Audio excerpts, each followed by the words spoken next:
All right, I think we're live. Let's get started. Hi everyone, I'm Jen Thompson. I want to welcome you to the Monthly Giving Roundtable. This is the wrap up for Monthly Giving Awareness Week, and I hope everyone has had a chance to go visit all of the content that we've provided. Our great partners at Positive Equation, Giving Tuesday, and some others have given a ton of podcasts, roundtables, just conversations about monthly giving. I know there were infographics and benchmark reporting and blog posts about it all week. So I hope everyone's gotten at least one little thing that they can take back to their programs to make them better. I've got some great guests here with me today for this roundtable discussion. And we're going to let everyone introduce themselves and a little bit about their programs. Yeah, I'll start. I am Andrea Arco. I'm with the Hunger Project, a global organization working to create a world without hunger through locally led solutions. At the Hunger Project, we use the word investor instead of donor, and you might hear me use the two words interchangeably on this call today. We really see our supporters as deeply invested in long-term systemic change. And in my role, I oversee the investor journey, how someone first engages with us and how we grow that relationship into long-term commitment and partnership. That also includes overseeing our monthly giving community, which we call the core. 2 years ago, we went through a strategic rebrand of that program, which I'll talk a little bit more about later.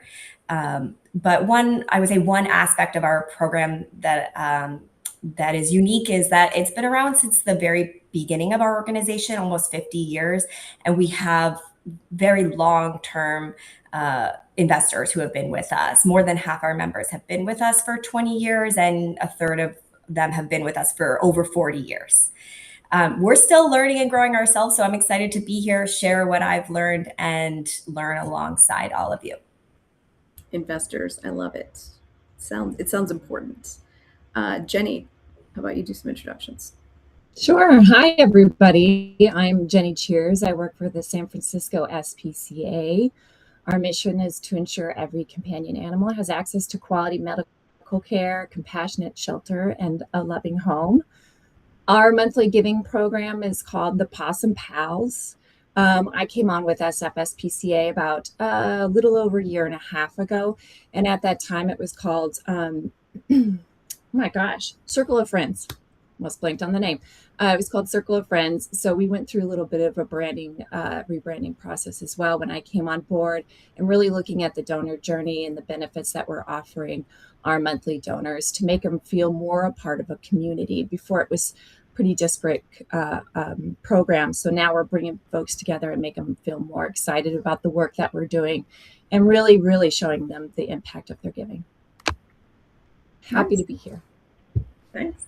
Megan. Hi, folks. I'm Megan. I am the founder and board chair of Roots Ethiopia. We are fully staffed in Ethiopia. Here in the United States, we're run by our volunteer crew. And I head up a lot of that work with duct tape and just a lot of determination.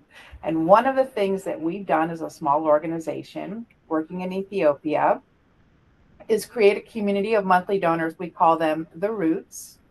The Roots support our major programs, which are school improvement projects in primary schools, school sponsorships for the community's poorest children who need a little assistance going to school, and helping mothers develop business programs and launching those businesses through the self-help group model. We call this children learning, mothers earning, so families thrive. I'm really excited to be here repping a small organization, doing this work sort of as an overall strategy for all of our work and for an engine that keeps us going month after month. And Sarah. Hey everyone, I am Sarah Trudeau, the Director of Data and Annual Fund at the Wisconsin Humane Society. We operate 6 shelters on the eastern side of Wisconsin and serve over 65,000 animals and families every year. I inherited our monthly donor program in 2012. We've kept the name. We didn't have to rebrand, thankfully, but I inherited about 90 donors, and we're up to about 1,500 now since that time frame. But as well, super excited to be here. All right, well, I've got some questions for you guys, and then a couple of you who won the monthlies last year get to announce this year's winners. Excited for that. And so Andrea and Megan, I hope that it's been a fun year. You got to walk around every day and say you were like an award winner and just told everyone, like, you know, I basically won the Oscars of monthly giving. Because that's what it is, right? That's what we want it to be. That's what we want you to feel like as a winner too. So let's get to the questions. And please, everyone, would love to see questions in the chat, in the Q&A, if you want to submit them so we can get to your questions as well. So let's start off with Andrea. What's one innovative idea that's driven results for your monthly giving program? Yeah, I would say that the most innovative thing that we've done was probably that strategic rebrand I mentioned. In doing so, it wasn't just renaming it, but it was really re-envisioning our program around the identity and partnership and belonging. Our former program was called Financial Family. And while it carried a lot of history and meaning, we heard from some that the name felt a little transactional and didn't fully reflect how deeply people felt to our mission. So we actually went through almost a 9-month listening and rebranding process. We did workshops and focus groups with our investors, with our monthly investors, staff, and outside partners. And ultimately, that led us to the core. Like I said, the real shift wasn't just the name change, but it was, you know, how we steward and message our monthly investors in the onboarding journeys and the continued engagement journeys. And from that, we've seen meaningful results. After the rebrand, we saw new recurring gift plans jump about 65%, and cancellations went down. So it really did reinforce that when people feel connected to a community and to an identity, that can deepen engagement and retention. I think a rebrand is not only innovative, but a really scary idea too, for some. Jenny, what about you? Innovative ideas? So when I came on board, I started chatting with our adoptions team. We were strategizing on different ways to connect with folks when they're coming in to try to decide if they would like to adopt our cat or dog. We really wanted to make our mission clear with them and show them that we're much more than just an adoption center. You know, we have clinics, we go out and do community outreach. So we wanted to make our mission very clear with them while they're deciding on whether they want to adopt a cat or dog. And we had heard about from one of our shelters nearby that they were doing a program where they would invite donors to waive the adoption fee and instead become a monthly donor. We thought this was a terrific idea, so we worked on building a program around that and trained our adoption staff, and we built the Adoptions Monthly Giving Program, which has been a huge success for us. It's really terrific in that you have people walking through the door that already care about your organization and want to support the work that you do. So being able to get them in that moment and really show the impact of what that becoming a monthly donor will do for them and do for us was huge. And we've been able to engage a lot of folks in that way. We're bringing on about 50 new monthly donors each month through that program. So that's been a huge success for us. We've also put in some communications along the way to show that impact on a monthly basis as well. So I'm sending out a communication to them to say, look what you're doing. Look at this cat who is in such bad shape, and your monthly gift helped save this cat. So that's been a great program for us. Tessa, I totally agree with you. Brilliant idea. And I'm writing down notes for everybody's ideas just so I can steal them for others. This is great. Everybody else should be doing the same. Sarah, one innovative idea from your program. Gosh, I'm like racking my brain. I think it's not necessarily an innovative idea, but the biggest thing that I think has helped propel our program is having buy-in from both communications, marketing, and our development team, and truly understanding the importance of this group, especially for our long-term stability as an organization. So it's something that we look at on a regular basis at our biweekly meetings, and just metrics with that. And I'm not the creative person. We have an amazing group of people who are always trying to come up with clever, great ideas. Um, so I think really having that buy-in from the whole group, from the whole team, is just really, really important. Again, not like this earth-shattering innovation, but I think that has been the biggest thing that's helped propel our change over the past 14 years. Great. And Megan? Well, I'm going to focus on systems because as a solo leader, one really important innovation for me has been having systems, knowing what they are, and making them work. So there are three that I'm going to mention.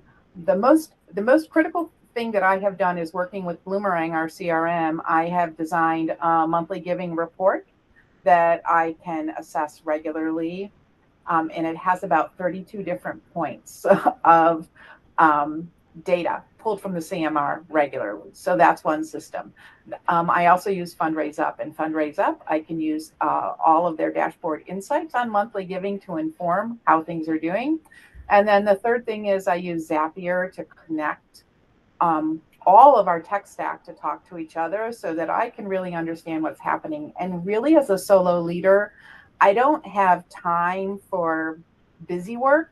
I mean, I do a lot of busy work, but I have to really be aware of having systems that inform monthly giving. And it has been super exciting to really understand the data so that we can, level up regularly our monthly giving promotion. And Sarah said, she's not the creative, but I have to be the creative. I have to be the development team. I have to be the Mark comms person. And so those systems help me really understand what I'm asking for and why, including systems included things like turning on the automatic offer on Fundraise Up to please, would you like to make this a monthly gift? I just want to let you guys know yesterday and today we have a new monthly donor simply from that automation and from talking about monthly giving, making it familiar within the systems. Megan, I think we could do a whole webinar of you just showing everyone your dashboards, because I know that's always a challenge for organizations, and everybody probably wants like one little nugget differently than the others, but I'm sure everybody would love to see an example. So maybe that'll be a future roundtable we do. I'd love to. All right, let's move on to the next question. And this, I'm going to just have Megan start with this one. How are you measuring success in your recurring giving efforts? Well, what a great segue. I mean, I'm measuring it by tracking the data. The data doesn't lie. So as I said, I have a special report that I built with Bloomerang using one of their quarterly consultants to help me understand the data. And we inserted monthly donor information as a priority in that data. So it can project forward about for the entire year. It gives me growth data. It gives me who has left Roots Ethiopia's The Roots. It gives me information. It pulls names for people who are probably ready for a specific warm-up to then be asked to become a monthly donor. So it's really cool pieces of how do I know if we're successful? I have to look at the data. I follow the data. And within the data, there's opportunity. And then there are places where we fall off a little bit sometimes. So it gives me opportunity to get more ask more folks to become monthly donors. It also gives me an opportunity to say, oh, this is an area where we need to strengthen our focus because the data is telling us that we're not performing at the level that we either have or that we want to be. So I know I'm being really non-specific in some ways about that, but success for us is really data driven. All right. Jenny, how are you measuring success?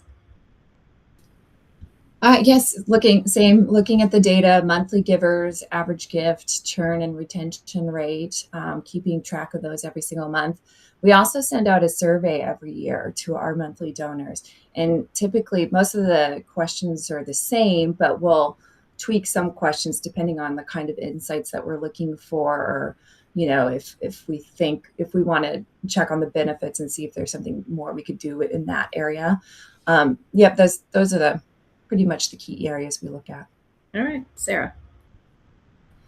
100% the same. And I have a very old school Excel spreadsheet that I've been tracking for, almost 10 years now, that shows the growth of the program. And it's so fun to look at it each year. We do have a number goal that we do try for each year, depending on what our priorities are. Excuse me. We usually like to increase our program by 100 to 150, and that does account for loss. Of course, there's going to be people that fall off. And then we pay very close attention to average gift. And so that's also something that if we can increase it even by 25 cents at the end of the year, we've done our job. All right. And Andrea. Yeah, similar to what everyone has said, we track a lot of those, traditional metrics on a regular basis: retention, new recurring plans, cancellations, upgrades, overall recurring revenue. And like Sarah, we also pay close attention to our average gift. We set, a goal for the year to increase that. We also try to look beyond just numbers. We do some surveys to ask people about their experience and have conversations when we can. We occasionally have what we call core community calls. So we also are looking at if people are showing up to those, if they're interested in those, if people are opening emails. We also use our donation receipts, that come monthly we use Fundraise Up as well, as also a engagement opportunity. So we update those regularly. So it's not just a transactional message. And I'd say one other thing is that we also measure success by if we're continuing to learn and adapt by looking at the data, and then trying to pivot, brainstorm new ideas, pilot things, and then adapt as needed. All right, this is not in the script, and so forgive me, but you guys have inspired me to ask, is there one KPI that you personally have your own measure of success? Like if I could just increase the average gift, or change the retention level, or bring back a number of lapsed, like is there just one metric that you personally like, this is my mission, I want to tackle this one this year? Jenny, you're shaking your head, so I'm going to start with Yes, retention. I really want to strengthen retention. That great innovative program that I told you about, Adoption Monthly Donors, it's a great program. It's bringing in a lot of people. We find that people, after about a couple of months, not a small portion of them, I don't want to freak everybody out, but a small portion of them drop off after about 3 or 4 months. So we're finding different ways that we can add benefits and up that retention rate. So yeah, definitely, I'm keeping my eye on that. All right, Sarah. Excuse me. Ours is definitely for this year, the all number we can increase by 100, 150. That's our main goal this year. We want more. Okay. Megan, one KPI. Well, yes. So this year I'm trying a new strategy because there's a suggestion that asking for a lower amount to start is actually really good to recruit younger donors. And so my goal is to have 100 new monthly donors, bring them in at that $7 to $9 point, and then to next year catch them in the upgrade campaign because they're just going to love being part of our work. All right. And Andrea. Yeah, well, in addition to the average gift size, which I said we had a goal for, I would also say I keep a close eye on our new plans created, just trying to figure out exactly what acquisition strategies are working and what we should kind of spend more time on. Okay. All right. Next question. What's next for your monthly giving programs? Let's go with Megan first. Well, we're a small organization with a big goal. I would like us to become $1 million org in the next 2 years. And so my big short-term goal is I want to bring in a total of 149 new monthly donors.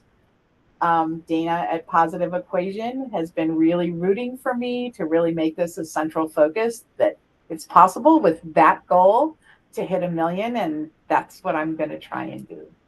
And that references what I said before about bringing in younger donors at lower levels and then upgrading them. Okay. Andrea. I would also go with focus on that next generation that Megan talked about, the younger, reaching new and younger audiences. Our investor base tends to skew a little bit older, so we're just trying to kind of figure out what attracts younger people. We know that, the future of monthly giving isn't one size fits all, and people are looking for different things and different ways to engage. But I would say we also don't see monthly giving as the final destination for everybody. For some, it might be, but we see it also as an entry point to a relationship with the Hunger Project, whether it's planned giving or a major investment. So just continue to focus on growing. All right. Sarah. I would say we kind of have twofold. One, of course, just continue to grow the program. I think our next big, huge milestone, that when we hit that, will be a $50,000 per month. If we can get up to that, that's the shiny thing in the sea. But I think the other big thing right now that we're focusing on is very similar to Megan, where our tech stack right now just feels a little clunky. And so we're really looking at that internally and seeing how we can make it better for ourselves, but also the donor experience, and hopefully being able to launch a donor portal with our current provider, because that will save a lot of staff time, but also allow the donors some of their own anonymity and being able to control their own gift. All right. And Jenny. The retention is like the big thing that I'm going to be focusing on with this program. We just recently went through, rebranding. We looked at the donor journey. We added in some communications that were missing. We added in some new benefits. Well, one new benefit, but this year we have a couple of new benefits on the horizon that I'm going to add in, like a monthly donor thank you reception in our adoption center before it opens, with food and music and puppy and kitten cuddles. We're also working with like a couple of our partners, like Pet Food Express, who can give us a 20% off coupon for our monthly donors that stick around for a while. And another coupon that we can use for our clinics for when people come in to do a wellness visit. Excuse me. So really strengthening our benefits program, really strengthening our communications, and making sure we're making that authentic connection with our donors. Like Sarah was saying, we're having a little bit of trouble with some of our technology connecting. So trying to figure out ways we can make that run a little bit smoother. So maybe we could do some donor automated journeys that help, that fire off when they hit their 3-month mark or their 1-year mark, to say, congratulations, you're with us a year. We're so excited to have you. So looking at different things like that. Nice. All right, we're gonna skip over to Q&A, but that just leads me to I'm gonna take the first question on the Q&A. Does anyone else have premiums that are part of their programs that you get as being a sustainer? Sarah, you're saying yes. We do. We run not necessarily automatically. We do have a little sticker that we redesign every year, and of course, I don't have one right now with me. So we send a handwritten thank you note, and we'll either include either a little sticker or a little magnet. The donor doesn't know that when they sign up, so that's not part of the ask. But we will do different premiums throughout the year, kind of depending on the year, where we'll either do a tote or a T-shirt. And we'll typically do 1 to 2 campaigns with that each year. Okay. Anyone else? All right. Oh. I know one of the questions I saw in the chat was, I think, Megan, you might have mentioned getting younger donors, and someone wanted a little more detail on what does younger mean? Is there a certain demographic you're targeting, or just... For us, it's millennials and younger. That's like a big net. But I would say that's who we're really wanting to invite into the work as monthly donors. Okay. Another question that came in, do you do anything to build community within the group of monthly donors? Do they interact with one another? I can jump in there. I mentioned we have done some of these, what we call core community calls.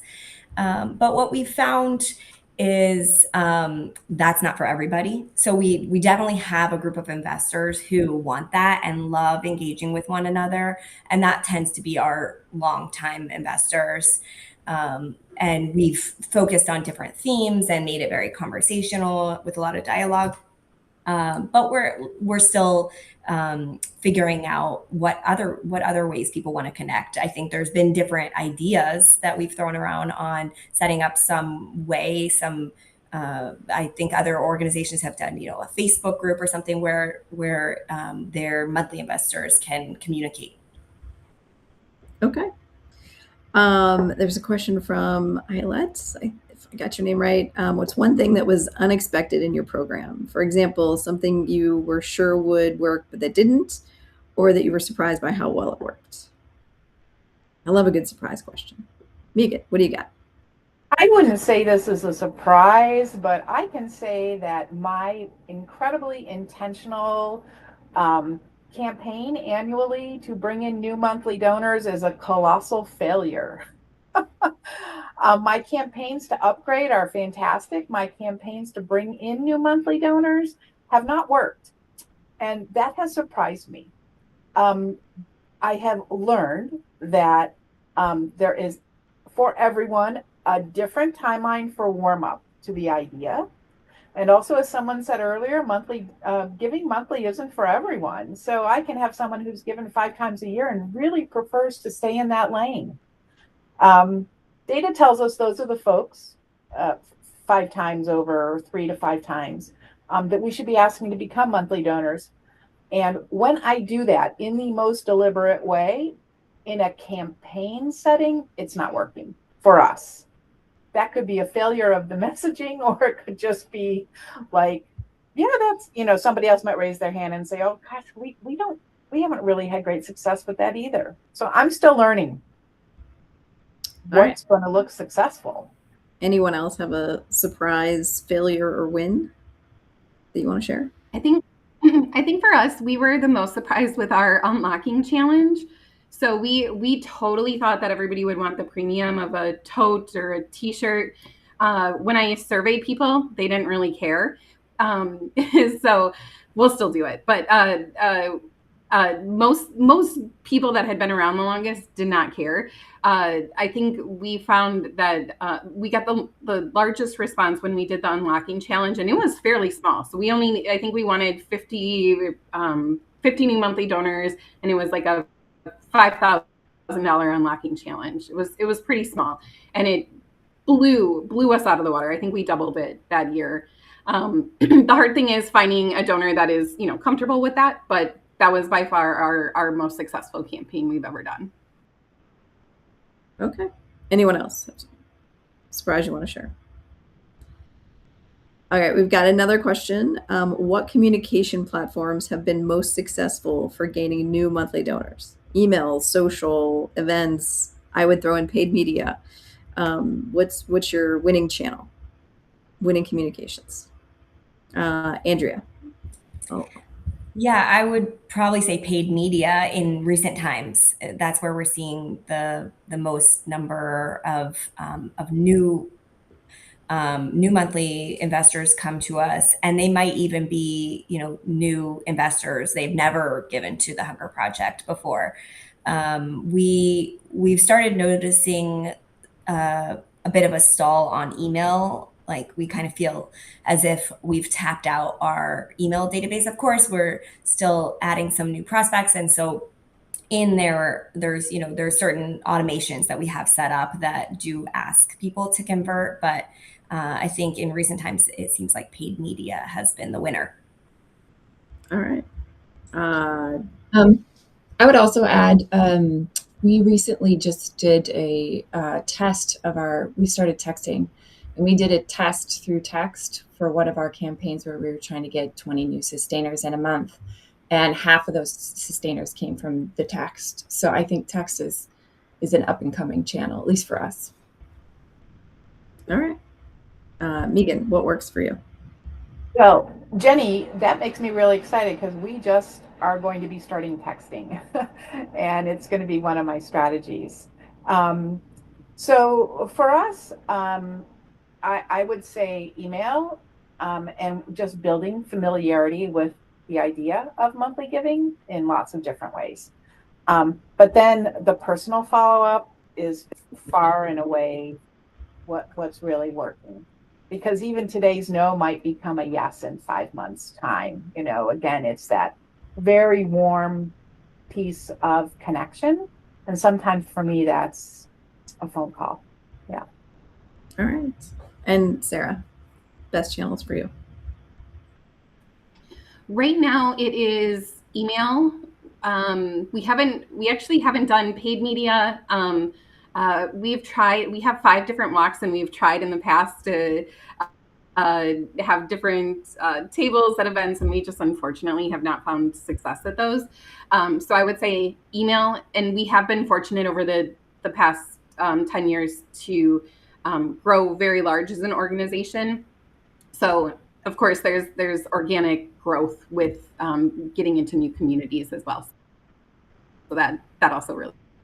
All right. Sarah, I know in the chat someone asked they wanted more information on the unlocking challenge.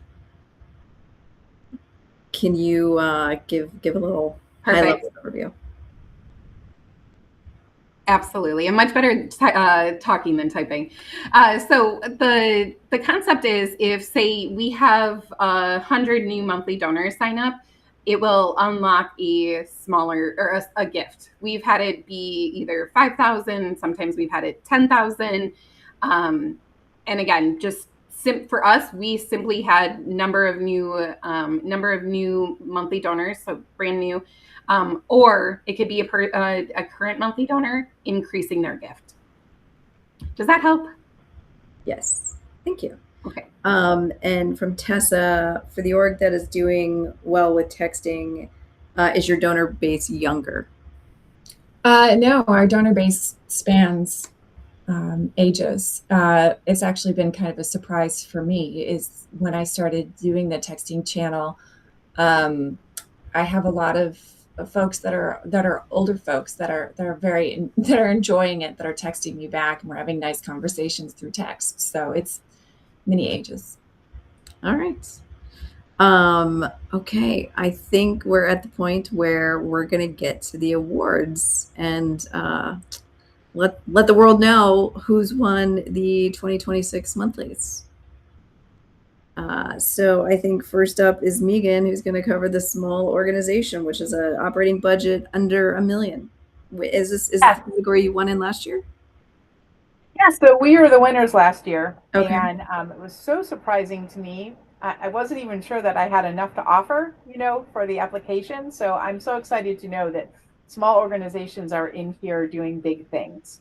I'm thrilled to be able to present this. I have my Oscar envelope here. I'm going to open it to reveal this year's winner. This one goes to an organization that's small but mighty, with an annual operating budget of under $1 million, as Jen said. And the winner is Magical Creature Sanctuary. I'm so proud of you folks for doing such a great job with your monthly giving program. Congratulations. There were tons of great entries from the small org. So if you think your org is small, you're still doing great things. And don't be afraid to put yourself out there for an awards program to get some recognition. Absolutely. All right. Next up is mid-sized orgs. Yeah, so I'm up for that also. And I want to mention that a mid-sized organization is 1 to 10 million. Wow. As a small org, these are like really big numbers to me and super exciting. But this year's winner for the mid-size organization is Global Girls Glow. Oh my gosh, I want to learn more about this organization for sure. Congratulations to you. All right. Large organizations. All right, I'm up for that one. This is for an organization who has an operating budget of more than $10 million. The Hunger Project won in this category last year, so I'm excited to be here and announce the award, even though my envelopes are not as pretty as Megan. The large organization winner goes to Easter Seals. Congratulations to you guys. Right. Congrats to all the winners so far. Now we have a few other topics. So most creative campaigns. Yes. Megan, this is you. I get to do this. For this category, these are organizations that are doing special things with their monthly giving programs. And again, the special envelope. The winner this year is Letters to a Pre-Scientist. Folks, I know this organization because we've done some monthly giving work together as colleagues and interested in monthly giving. So I'm super excited to hear that Letters to a Pre-Scientist won this award. Congratulations, Lucy and crew. All right. Strongest sense of community. That's me to announce the organization with the strongest sense of community, the monthly giving program. So this is a campaign that really fosters a sense of belonging or shared purpose. And the winner is of the strongest sense of community, African American Roundtable. Congratulations. I look forward to learning more about what you all are doing in that program to foster community. All right. And I think our last big award, greatest impact. That's me as well. So last but not least, this is for an organization that drove significant outcomes or results with their monthly giving program. The winner for the greatest impact award is World Central Kitchen. Congratulations. That's a big job they're doing over there. Yes. All right. Well, congrats to all the winners. Was excited to be one of the judges this year and see all the great work that was submitted. Everyone's doing amazing things with their programs. If you haven't been to monthlygivingweek.com to see the resources and the other roundtables and podcasts that have happened, please do. I got some great ideas from just leading this conversation today. I want to thank all the panelists. Thank you guys so much for taking an hour out of your day to share with everyone the work that you're doing. I hope people will reach out to you if you have follow-up questions. You guys have great stuff, and Megan, we definitely should look at that dashboard. Maybe we can all regroup later and get a deep dive into it. Thanks again, everyone. This has been so fun, and I'll see you next year.